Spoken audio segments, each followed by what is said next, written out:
नेहा शिल्पी तिर्की ने विभागीय बैठक में कहा कि फिलहाल धान पर एमएसपी दिया जा रहा है, लेकिन जल्द ही राज्य की प्रमुख सब्जियों और महुआ जैसे उत्पादों को भी एमएसपी के दायरे में लाने की योजना है। उन्होंने कहा कि महुआ जैसे वन उत्पाद कई लोगों की आजीविका का साधन है।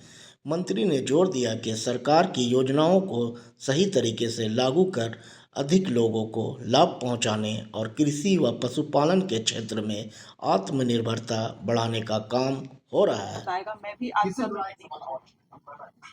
आपने स्वामीनाथन कमीशन की चर्चा की। क्या आने वाला बजट जो बजट आने वाला है उसमें स्वामीनाथन कमीशन के कुछ रिकमेंडेशन को कृषि विभाग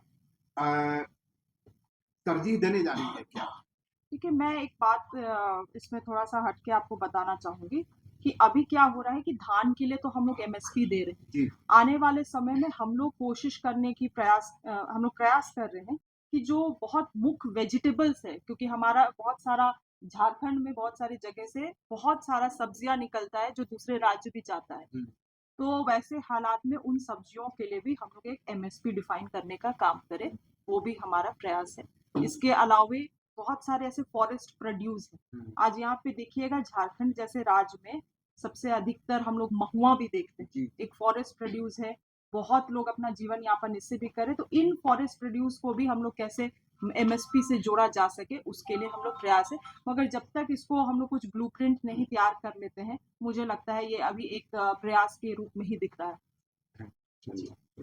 ऐड कर रहे हैं, निश्चित रूप से बहुत अच्छी चीजें हैं। और इससे ज्यादा तो मैं आपको अगर बताऊं तो बहुत कुछ अच्छी योजनाएं हैं जो सरकार के द्वारा कृषि पशुपालन में चलाई जा रही है, मगर उसका क्रियान्वयन सही तरीके से नहीं होने के कारण आज वो हम मतलब उसके बारे में कुछ ज्यादा ब्रैग नहीं कर सकते हैं, बड़ाई नहीं कर सकते हैं, सरकार उसको शोकेस नहीं कर सकती है।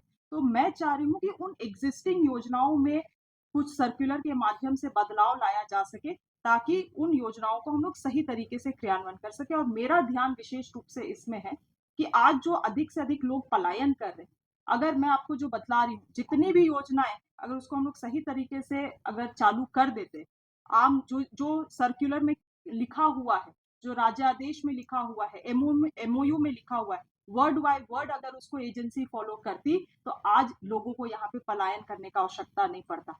एक बिरसा ग्राम योजना है, बिरसा ग्राम पाठशाला योजना हमारे मुख्यमंत्री के लिए, वो एक हमारे मुख्यमंत्री जी के लिए बहुत ही अहम योजना है इस राज्य के लिए।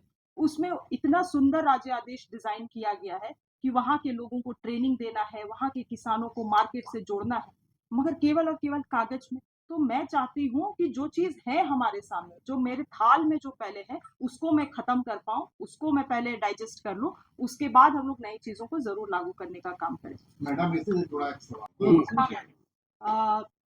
आज हम लोग कृषि पशुपालन और सहकारिता विभाग का मासिक बैठक, जो दूसरा मासिक बैठक मेरा था, हम लोगों ने आज विभाग से किया है और ये बैठक अभी भी जारी है। और बहुत सारी चीजें जो पिछली बैठक में चर्चा हुई थी उन्हीं का मेजरली हम लोग एक्शन टेकन रिपोर्ट में चर्चा कर रहे हैं। और बहुत सारी चीजें हैं जो जमीन से जुड़ी हुई है, वो भी निकल के आ रही हैं। और हमारा मकसद है, हमारा उद्देश्य है कि आने वाले समय में ये राज्य को कैसे हम लोग कृषि के क्षेत्र में, पशुपालन के क्षेत्र में हम लोग आत्मनिर्भर बनाए, उसी की ओर हम लोग काम कर रहे हैं।